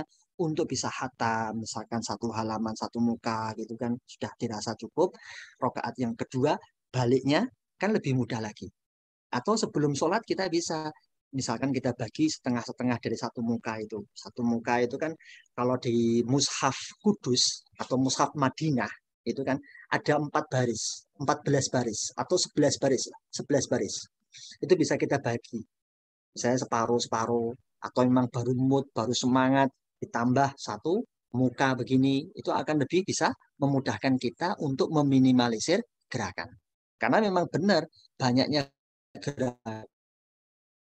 Belum lagi kalau garuk-garuknya, belum lagi kalau mohon maaf kepalanya mungkin kurang pas, mungkin ada nyamuk yang lewat dan sebagainya, itu kan menambah gerakan kita, ya kan? Nah, itu perlu kita bijak dalam menyikapi ini. Namun semuanya Rasulullah menyampaikan dalam Al-Qur'annya, faqra'u ma tayassara minal Qur'an. Bacalah Al-Qur'an dengan bacaan yang paling mudah. Pernah suatu ketika sahabat yang baru mu'alaf, dia belum hafal seperti Ustadz Koko yang sudah hafal Muzammil, Masya Allah. Ustadz Koko udah juz 29 berarti ini ya. Masya Allah. Kan? Harus diulang-ulang lagi Ustadz. Masya Allah. Sahabat tadi itu dia belum hafal Quran Ustadz. Walaupun bacaan mereka ya. Artinya bacaan itu bahasa mereka. Al-Quran itu kan bahasa mereka Ustadz. Bahasa mereka. Maksud saya bahasa mereka itu ketika antum menjumpai mushaf Medina, mushaf Kudus, mushaf Indonesia itu kan cetakannya beda sekali Ustaz. Contoh di ayat yang keempat dari Al-Baqarah itu, wabil akhiratihum yuqinun gitu ya. Itu kalau di mushafnya Indonesia atau mushaf mushaf Kudus gitu ya. Itu kalimat akhirahnya fathahnya bukan fathah begini tapi fathah tegak. Jadi orang yang mohon maaf awam itu tahu oh itu panjang kan gitu. Tapi kalau dia membaca Qur'annya mushaf Madinah itu kan tidak semuanya orang bisa ngerti, Zat. Nah, makanya karena bacaan mereka itu yang menjadi bahasa mereka sehari-hari, mereka paham bahwasanya wabil akhirati itu panjang, nggak mungkin dibacanya wabil akhirati, nggak mungkin. Nah, maka saya sebut tadi bahasa mereka. Nah, sahabat ini tadi dia baru masuk Islam, mu'alaf. Dia belum hafal apapun kecuali baru Al-Fatihah. Mungkin kalau Al-Fatihah ya kita pakai rasional kita ini, mungkin bacaannya makhorijul hurufnya belum semerdu dan sebaik seperti Ustadz Koko tadi. Jadi dia setiap hari cuma Al-Fatihah, terus Al-Fatihah, terus rukuknya nggak tahu apa yang dibaca, diem. Itu sama Rasulullah dibenarkan. Dibolehkan. Gitu saja. Jadi tekanannya adalah ketika sholat itu tidak tumak ninah. Sholat itu yang dibutuhkan adalah tumak ninah. Tumak ninah itu artinya intiqalul harokah min ila harokatil ukhra. Ketika pergantian dari satu gerakan ke gerakan yang lain itu mendatangkan ketenangan. Jadi farka ketika rukuknya Rasulullah SAW tadi ya, dilanjutkan dari hadis yang panjang tadi itu bacaan rakaat pertamanya sampai sekian juz, habis itu rakaat kedua sampai sekian juz, jadi terkumpul 5 juz kurang lebih yang saya sampaikan tadi itu kalau rukuknya lama sekali, jadi seolah-olah rukuknya itu Rasulullah menyampaikan sama rukuknya dengan berdirinya, sujudnya sama dengan rukuknya, artinya saking lamanya tumak ninah. Jadi yang diutamakan di situ adalah bagaimana keutamaan tumak ninahan itu tercapai. Sahabat pernah suatu ketika lagi, sahabat dia mu'alaf, dia nggak ngerti bagaimana caranya sholat. Ketika Rasulullah ruku, dia dari daun pintu itu langsung ngikuti ruku sambil jalan. Sambil jalan. Langsung Rasulullah di akhir sholatnya ditanya tentang keadaan ini, Rasulullah juga membolehkan. Kenapa? Dia tidak mengetahui bagaimana cara sholat. Tapi di lain waktu tidak boleh diulangi lagi. Karena baru masuk masjid langsung ruku kan nggak benar. Namanya sholat harus dimulai dengan Allahu Akbar. Kemudian mengikuti gerakan imam. Itu penjelasan yang saya panjangkan sedikit tentang bagaimana hukumnya ketika seseorang membaca Al-Quran ketika sholat. Gitu. Diusahakan sebelum sholat sudah diorganisir sendiri apa yang mau dibaca sampai di mana agar lebih khusyuk, lebih sadu. Jadi halaman pertama, kedua, ketiga, keempat terus bisa berurutan. Syukur-syukur itu sangat cepat. Tapi kalau tidak bisa ya pelan-pelan, mungkin satu muka jadi separuh atau jadi 3, monggo. Semudahnya, dan Allah menginginkan kita itu mudah. Yuridullahu bikumul yusra wa la yuridu bikumul usra. Al-Baqarah ayat 185 tadi itu. Kaitannya dalam saum, dalam syahrul Ramadan, di situ ada Allah menegaskan yuridullahu bikumul yusra. Allah itu ingin kita itu mudah, nggak akan memberati, nggak menyusahkan kita. Inginnya Allah itu kelak semuanya bertemu dengan Allah. Baik, kurang lebihnya begitu. Mungkin ada yang belum bisa dipahami, Mbak tadi? Bagaimana Mbak Evi?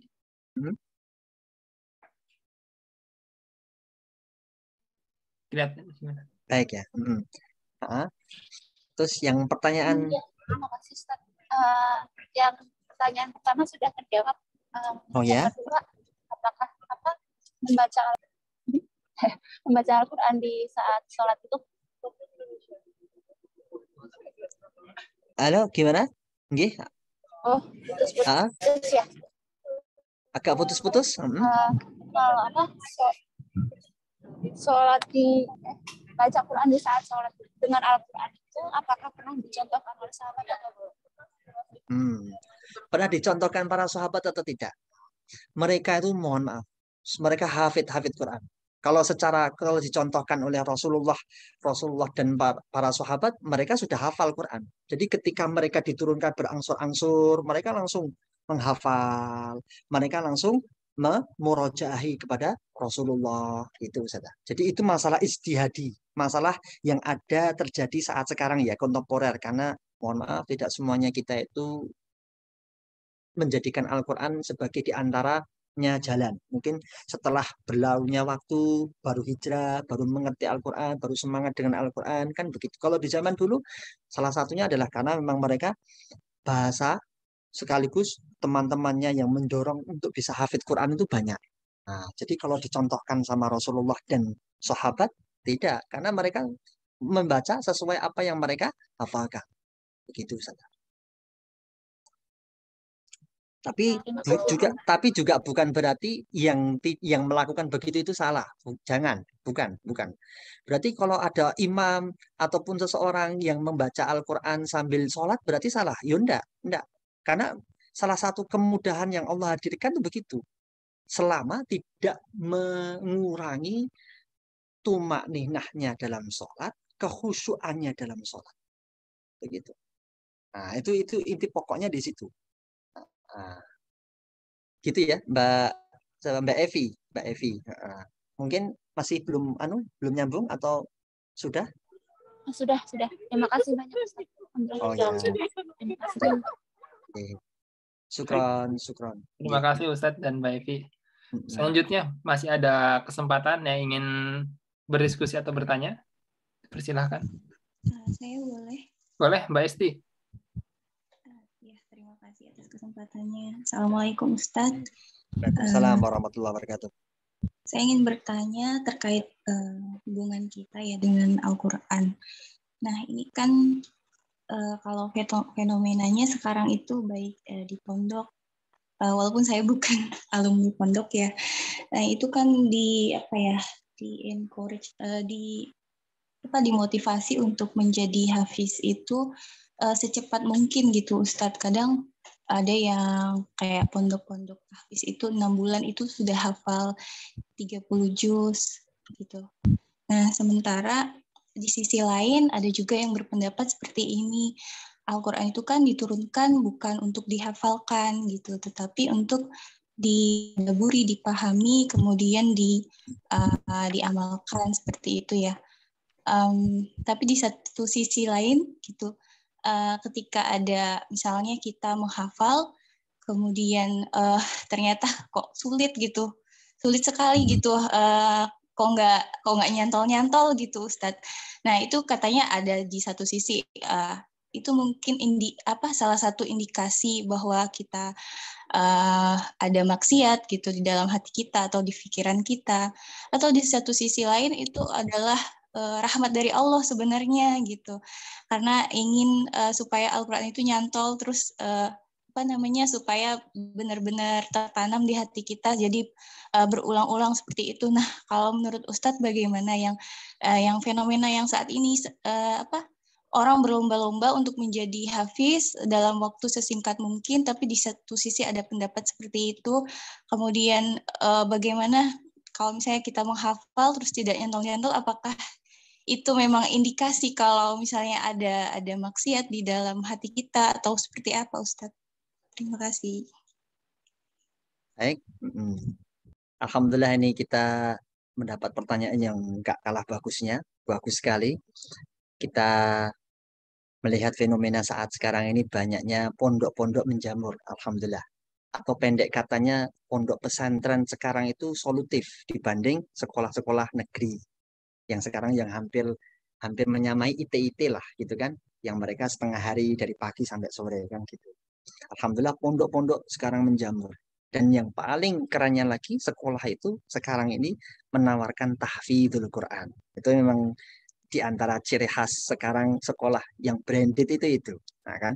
Nah, maka program-program digulirkan, ada yang 60 hari, ada yang 2 bulan, bisa khatam 30 juz, begitu memang benar.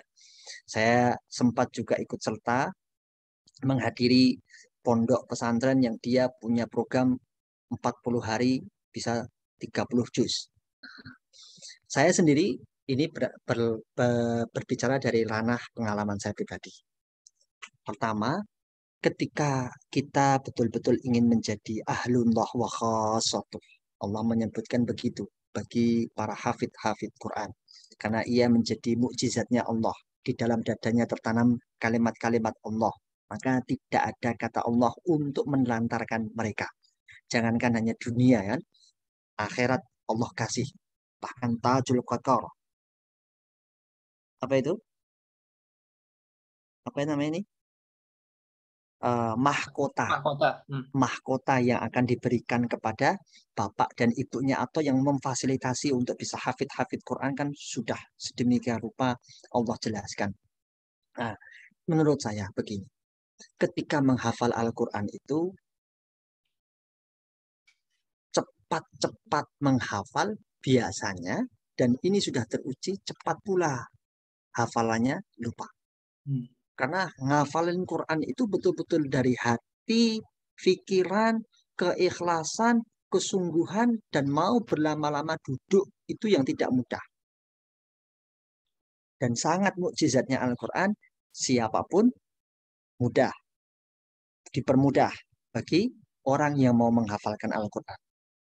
Nah, kalimat mempermudah dan dipermudah itu tergantung macam-macamnya. Ada orang yang cepat, ada orang yang agak lambat, ada yang orang mohon maaf sangat lambat sekali, itu kan macam-macam.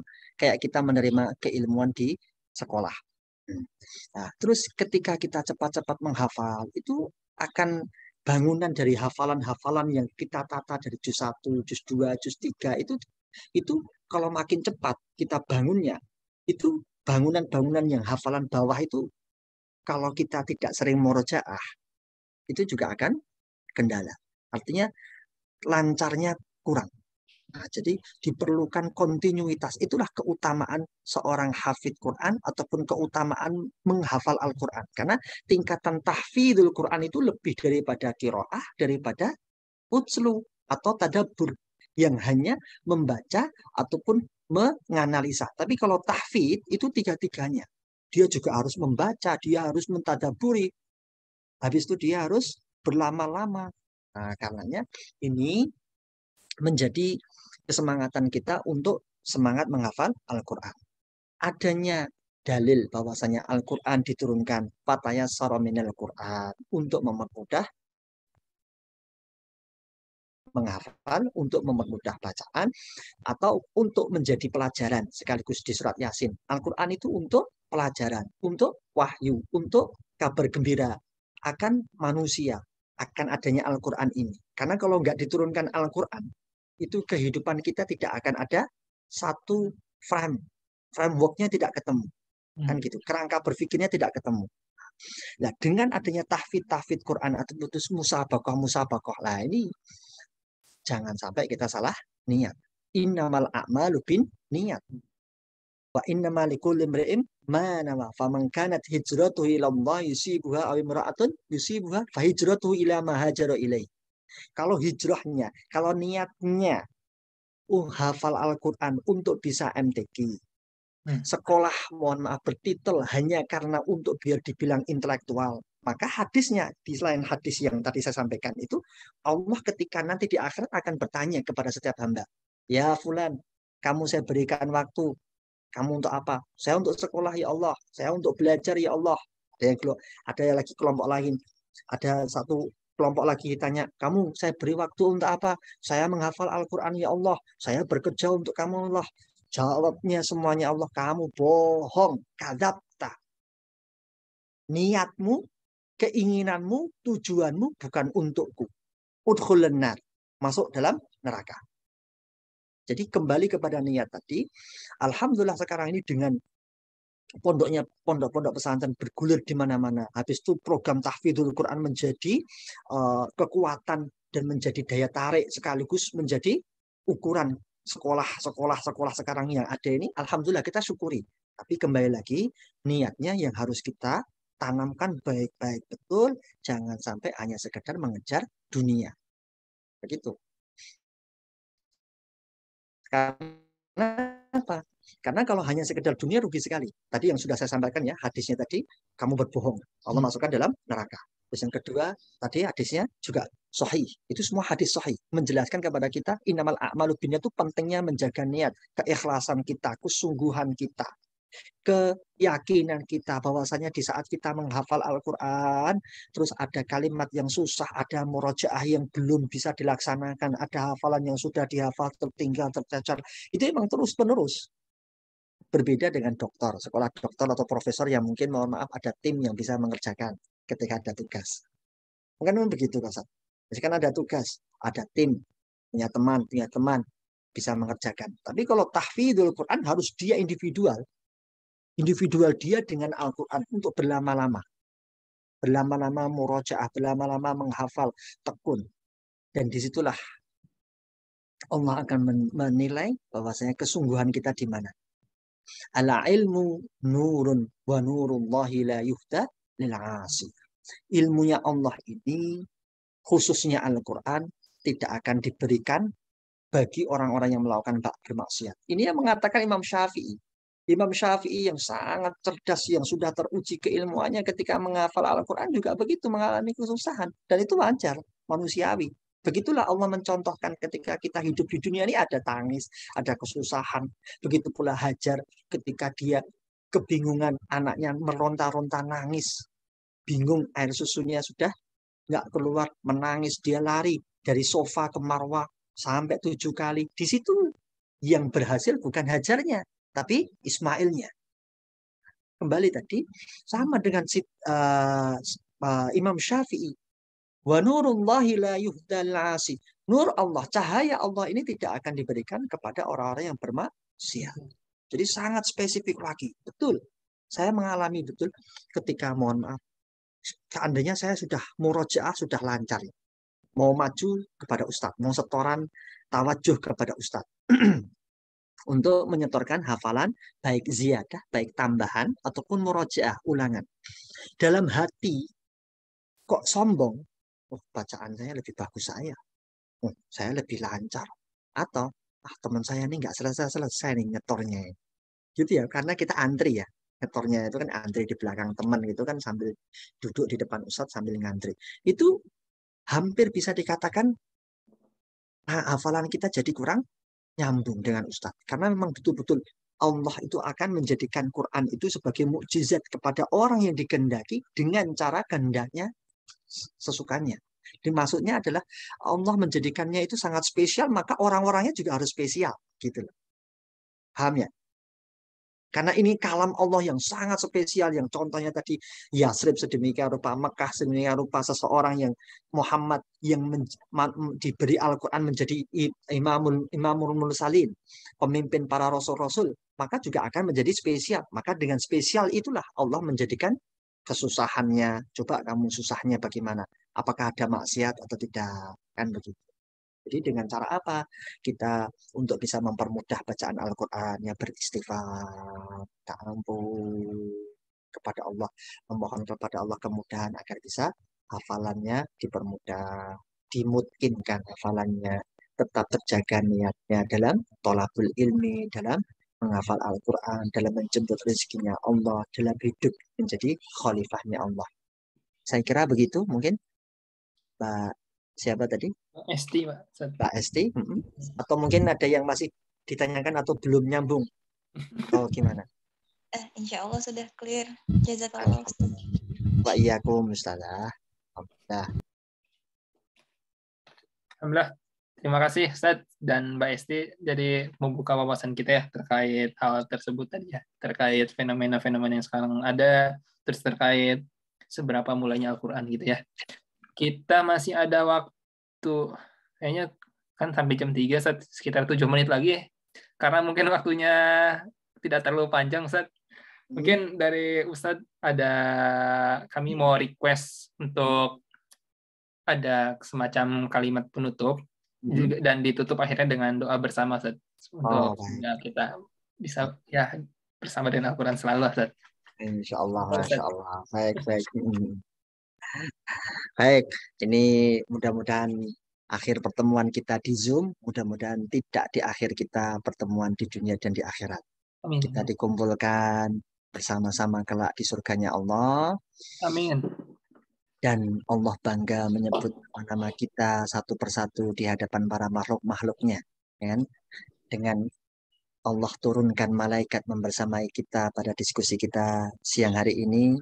Semoga begitu pula ketenangan dan sakinah Allah tanamkan, hujamkan dalam kehidupan kita. Allahumma Amin. Majtama'a qaumun min buyutin yatluna kitaballah. Seorang kaum kalau berkumpul, tadabbur gitu ya. Makna berkumpul di sini mungkin bisa video call juga lah ya kan. Karena sekarang sudah canggih ya kan. Artinya Mas Koko mungkin ngobrol sama istrinya yang di Indonesia. Ini Koko istrinya di Indonesia atau dibawa ke Jepang, Ustaz? Ustaz Koko. Masih di Indonesia, Ustaz. Oh, masih ini kan bisa video call ya, Ustaz ya. Berarti ya. Berarti kan Iya. sama juga. Berdiskusi, berdialog, menghujamkan kalimat-kalimat Allah. Kan begitu saja. Betul, betul. Mengingatkan kebesaran-kebesaran Allah.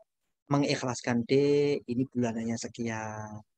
Ayah belum bisa pulang. Ya itulah romantikanya, Ustaz. Setelah di luar negeri, kita semua mengalami, Ustaz.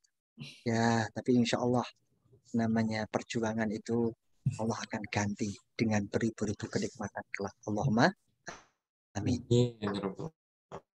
Maka pertemuan kita ini mudah-mudahan senantiasa bersambung. Rasulullah SAW tadi menegaskan, bersyukurlah kamu ataupun kita semuanya, seolah-olah mengatakan demikian, kamu menjadi umatku, aku beri Al-Quran lewat Allah. Karena di dalamnya banyak keagungan, kemuliaan bagi orang yang mau mendekat, bagi orang yang mau memakmurkan, bagi orang yang mau menjadikan patokan kehidupannya. Nanti Allah yang akan membukakan jalan-jalannya. Man salaka tariqan yaltamisu fihi ilman sahhalallahu lahu tariqan ilal jannah. Ini semua rekan-rekan berada di jauh, meninggalkan kampung halaman, berpisah dengan keluarga yang tidak waktu sebentar, semuanya dalam rangka menuju surganya Allah. Mudah-mudahan nanti kalau seandainya saya, tolong ya Mas Fadil, Ustazah Esti, dan teman-teman, kalau saya belum bisa masuk surga, tolong saya dinaikkan. Dipanggil. Mas Koko terutama, tolong panggil saya. Tolong panggil saya. Begitulah Rasulullah SAW mengajarkan kepada kita ketika dia ditanya, ketika sahabat ditanya kepada Rasulullah. Kemudian Rasulullah menjelaskan hadis ini dengan apik sekali. Ya Rasulullah SAW, anak soleh yang mendoakan orang tuanya. Di antaranya adalah amal-amal dunia yang tidak akan terpotong. Apalagi dia hafid Quran.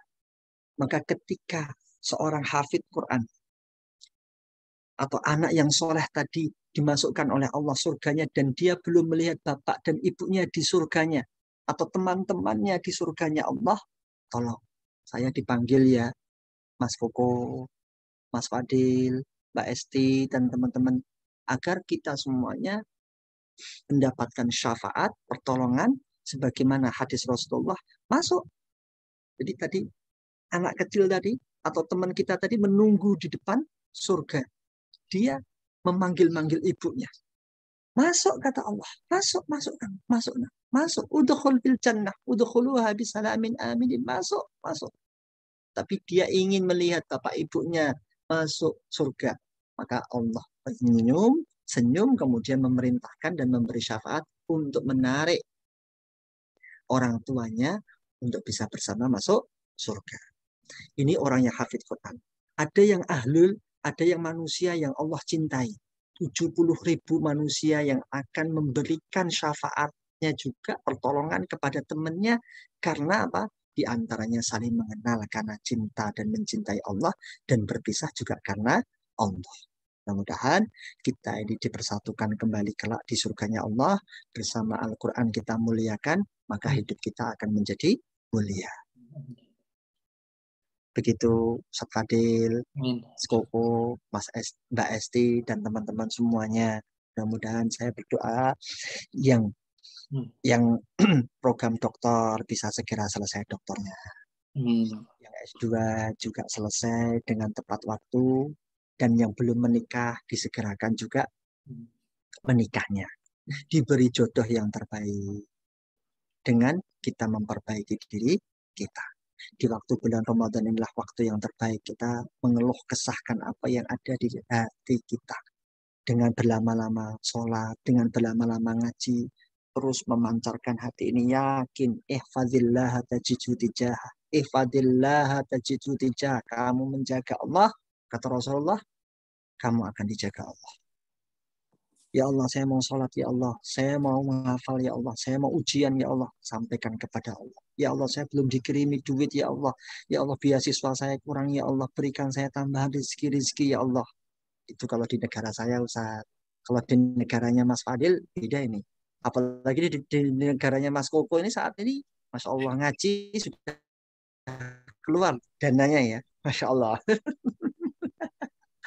Betul Mas Koko ya? Insya Allah kan? Iya kan? Masya Allah. Baik, kembali tadi. Mari kita sama-sama memfokuskan diri kita untuk betul-betul memakmurkan Al-Quran terlebih di bulan Ramadan. Agar kita tidak menjadi hamba yang sia-sia datangnya Al-Quran namun tidak mendapatkan rahmat dan ampunan dari Allah. Dan liman adraka Ramadan walam yughfar. Celakalah seorang yang diberikan Ramadan namun tidak bisa mendapatkan ampunan. Sangat disayangkan Ramadan hadir namun tidak bisa memperbaiki kualitas hidup mereka. Ini sangat disayangkan. Ini doanya Rasulullah yang diamini Jibril, namun ada riwayat yang lain yang mengatakan Jibril yang mendoa, malah Rasulullah SAW yang mengamini. Dua-duanya adalah makhluk terbaik di muka bumi ini. Mudah-mudahan kita Al-Quran, Ramadan, sekaligus maghfirah dan ampunan dan popularitas sekaligus optimalitas diri kita lebih bermanfaat lagi. Allahumma amin. Mari sama-sama kita berdoa di akhir perjumpaan kita ini dengan bersama sebelumnya dengan bacaan istighfar. Astaghfirullahaladzim. Astaghfirullahaladzim. Astaghfirullahaladzim. Astaghfirullahaladzim. Bismillahirrahmanirrahim. Allahumma salli ala Sayyidina Muhammad wa ala ali Sayyidina Muhammad wa sallim wa radiyallahu tabaraka wa ta'ala an kulli sahabati Rasulillahi ajma'in walhamdulillahi rabbil alamin. Allahumma arinal haqqa haqqa warzuqna ittiba'ah wa arinal batila batila warzuqna ijtinabah. Ya Allah, tunjukkanlah kepada kami jalan yang baik ya Allah, jalan yang menuju kepada surgamu ya Allah, sekaligus menjauhkan kami dari siksa neraka ya Allah. Allahumma taqabbal minna salatana wa siyamana wa ruku'ana wa sujudana wa tilawatana wa min taksirana ya Allah ya arhamar rahimin. Ya Allah, terimalah amal ibadah kami ya Allah, amal usaha kami ya Allah, dalam rangka mendekatkan diri kepadamu ya Allah, dalam rangka memperbaiki diri ya Allah, dalam rangka memantaskan diri ya Allah. Jadikanlah kami ya Allah Ramadan ini Ramadan yang lebih baik dari kemarin ya Allah. Terimalah segala amalan kami, bacaan Quran kami, saum kami ya Allah, tilawah kami ya Allah, serta tolabul ilmi kami ya Allah. Ya Allah, kami berada di negara yang sangat jauh ya Allah, jauh dari keluarga terdekat, jauh dari bapak ibu, jauh dari keluarga, jauh dari karib ya Allah. Namun kami selalu memohon kepadamu ya Allah, kumpulkanlah kami ya Allah dalam satu kalimat la ilaha illallah, berkumpul bersama di surgamu kelak, jannahmu kelak ya Allah. Engkau kumpulkan kami semuanya di surgamu ya Allah, bersama para sahabat-sahabat, para tabi'ut tabi'in, para rasulmu dan malaikat-malaikatmu ya Allah. Ya Rabbal Alamin, ya Mujibas Sa'ilin, ya Tawwab, ya Fattah, ya Allah, berikanlah kemudahan segala apa yang menjadi hajat-hajat kami ya Allah. Teman-teman kami ini ya Allah, berikanlah kemudahan dalam menyelesaikan studi mereka ya Allah, dalam belajar mereka ya Allah, serta tetapkanlah iman Islam mereka ya Allah selalu dalam husnul khatimah ya Allah, bisa menyelesaikan tepat waktu, serta kembali ke Indonesia dengan husnul khotimah dan berkiprah menjadi umat yang munzirul kaum ya Allah.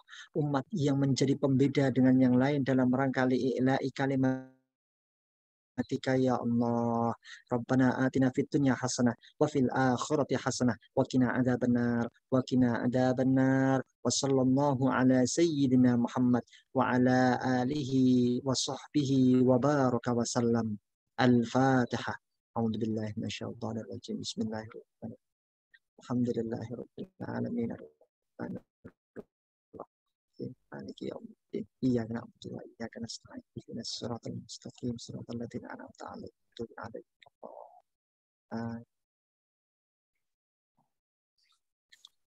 Alhamdulillah, terima kasih Ustadz Syakir yang telah pertama dari awal sudah bersamai kami, udah sharing-sharing ilmu yang luar biasa. Semoga kami yang hadir ini senantiasa bisa mendapatkan keberkahan. Amin. Terus meningkatkan keimanan ketakwaan kami semua, amin ya rabbal alamin. Amin. Lagi kami ucapkan jazakumullah khair, jazakumul jaza kepada Ustadz Ahmad Syakir. Semoga Allah senantiasa melimpahkan rahmat, keberkahan, serta yang melimpah pada Ustadz, amin ya rabbal alamin. Baik Ustadz, untuk sesi selanjutnya kami akan ada sesi foto bersama terlebih dahulu. Jadi mohon izin untuk menginfokan kepada audiens yang tidak keberatan untuk menyalakan kamera. Untuk sesi foto ini akan dipandu oleh Mas Zulfa, Mas Zulfa, tolong. Iya, boleh. Suara saya kan ya? Baik. Ya. Jadi buat teman-teman yang berkenan ya, mohon izin untuk membuka kameranya. Kita tunggu sekitar 20 detik ya.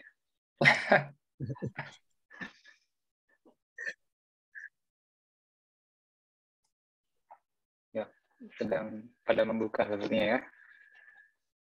Oh, nih. Banyak katanya yang buka. Sekitar 10 detik lagi mungkin. Oh, iya. Oh, ya lagi. Oh, iya, benar-benar. Yang perempuan mungkin ada perlu persiapan mungkin ya. Laki-laki juga perlu persiapan, Mas. Oh, gitu ya. Oke. Benar. Sip. Oke. Ada lagi yang mau membuka kamera? Oke. Kalau begitu kita ambil foto ya. Jadi ini insya Allah ada satu lembar aja. Saya bakal ambil beberapa kali ya. Jadi silakan siap-siap, saya hitung mundur ya. 1, 2, 3. Bentar, aku copy dulu. Oke. Mungkin sekali lagi, ganti gaya mungkin. Coba tahu biar nggak bosan. Atau gaya bebas ini maksudnya? Ada gaya bebas. Kalau punya gaya sendiri mungkin ya. Ya tauhid, ya tauhid. Oh, tauhid, menarik nih. Masya Allah, tauhid, Masya Allah. Belum pemilu ya ini ya. Iya. Ini bukan nomor 1 loh Ustaz ya. Nomor 1, nomor 2 bukan. 3, 2, 1. Baik. Sepertinya cukup Mas Fadel. Yap, alhamdulillah. Atur nuhun, Mas Zulfa. Baik, Ustaz, kita udah ada di penghujung agenda dan selanjutnya tinggal pengumuman dengan penutupan. Kita ada agenda selanjutnya, kami persilahkan untuk terlebih dahulu. Ustaz, sekali lagi kami ucapkan terima kasih. Semoga kita semua dapat keberkahan dari agenda hari ini. Amin. Sama-sama saling doa mendoakan Ustaz. Terima Ustaz. Assalamualaikum warahmatullahi wabarakatuh. Mohon pamit. Assalamualaikum warahmatullahi wabarakatuh. Ustaz. Ya. Baik, terima kasih kepada audiens semua yang sudah membersamai kami, dan kami ucapkan juga terima kasih kepada tim dari Dompet Duafa yang telah membantu mensukseskan acara kita pada hari ini. Dan insya Allah sebenarnya pekan depan pun ada, cuman dikhususkan untuk putri ya. Jadi bagi teman-teman yang putri, di-encourage, kami coba, mungkin saling meng-encourage ya, untuk memanfaatkan waktu yang singkat ini, kurang dari 2 pekan bahkan, untuk Ramadan ini senantiasa mengisi dengan kebermanfaatan untuk mengingatkan diri saya sendiri dan dari teman-teman semua. Untuk pengumuman kurang lebih sudah disampaikan tadi sebelumnya, bahwasanya yang pertama dari FKMIT kita membuka open infak, ada terbagi daerah-daerahnya wilayah bisa sampaikan kepada orang tersebut, atau bisa juga disampaikan langsung kepada pengurus FKMIT. Dan selanjutnya untuk dari Dompet Duafa membuka layanan zakat fitrah bernilai 1.500 yen per jiwa, dan untuk fidyah bernilai 600 yen per orang per hari. Seperti itu bisa disampaikan melalui transfer. Dan untuk lebih jelasnya lagi, insya Allah akan di-share posternya mungkin ya, atau sudah di-share itu di grup. Baik, dari tim Dompet Duafa, apakah ada hal yang ingin disampaikan terlebih dahulu?